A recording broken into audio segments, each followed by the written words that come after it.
Deans অ্যাওয়ার্ডের মতন একটি সম্মাননা আসলে আমার ভবিষ্যৎ জীবনে আরও উচ্চতর শিক্ষা এবং গবেষণার কাজে এগিয়ে যাওয়ার জন্য আমাকে আরও বেশি ইন্সপায়ার করবে। আর আমি যেন সমাজে একটা পজিটিভ চেঞ্জ রাখতে পারি, এইটাই আমার আশা থাকবে ইনশাল্লাহ। ডিনস অ্যাওয়ার্ডটা একটা সম্মান, আসলে এটা আমাদের পড়াশোনার লাইফে যেই কষ্টটা আমরা যে করেছি, অনেক ত্যাগ, সেটার একটা কৃতিত্বের সম্মান। সেটা পেয়ে অবশ্যই আমার অনেক ভালো লাগছে এবং কর্মজীবনে যেন এইটার প্রতিফলন থাকে একটা, সকলের কাছে সেই দোয়া এবং আশীর্বাদ চাচ্ছি। ধন্যবাদ। ডিনস অ্যাওয়ার্ড প্রাপ্তি আমার জন্য অনেক বেশি আনন্দের। আমি অনেক বেশি আনন্দিত, গর্বিত এবং কৃতজ্ঞ। আমি চেষ্টা করব আমি যতদূর এসেছি এই জ্ঞানটুকু সামনে আরও কীভাবে বাড়িয়ে সমাজের উন্নয়নে ভূমিকা পালন করা যায়, যাতে আমার বিশ্ববিদ্যালয় আমার জন্য গর্ববোধ করে। বিশ্ববিদ্যালয়ের বিভিন্ন স্কুল থেকে যে উদ্যোগ নেওয়া হয়েছে ডিনস অ্যাওয়ার্ড, এটা অত্যন্ত প্রশংসনীয় একটি উদ্যোগ।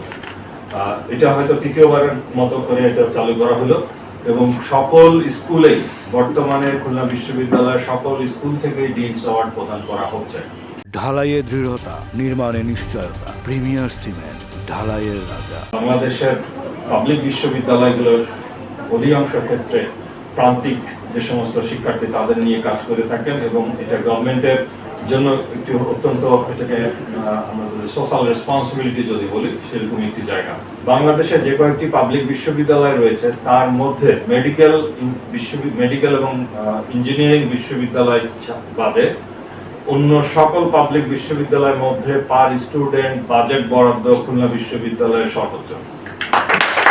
এর মূল কারণ যে আমরা চাই খুলনা বিশ্ববিদ্যালয়ের লেখাপড়া এবং গবেষণার মান একটি অবস্থানে থাকুক।